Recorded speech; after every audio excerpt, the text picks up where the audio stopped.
આપણે મંચુરિયન બનાવવાની તૈયારી કરશું.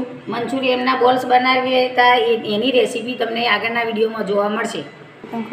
હવે મંચુરિયન બનાવવા માટે આપણે સૂકી ડુંગળી, કેપ્સિકમ, ટામેટું, લીલી ડુંગળી, કોબીજ અને લસણ તૈયાર કરીને રાખીશું. તો મંચુરિયન બનાવવાની તૈયારી કરશું.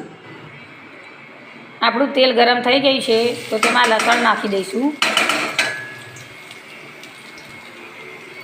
ડુંગળી, ટામેટાં, કેપ્સિકમ, લીલી ડુંગળી અને લીલી કોબીજ, સોયા સોસ 2 ચમચી નાખીશું.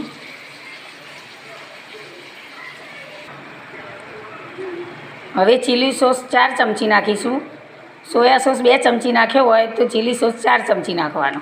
આટલી ક્વોન્ટિટી રાખવાની. સ્વાદ પ્રમાણે ટામેટાનો સોસ નાખીશું.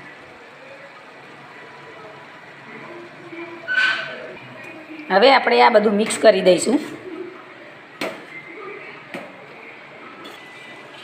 હવે આપણે કોર્નફ્લોરની સ્લરી રેડી દઈશું અંદર, તેથી કરીને આપણું મંચુરિયન થોડું ઠીક થાય.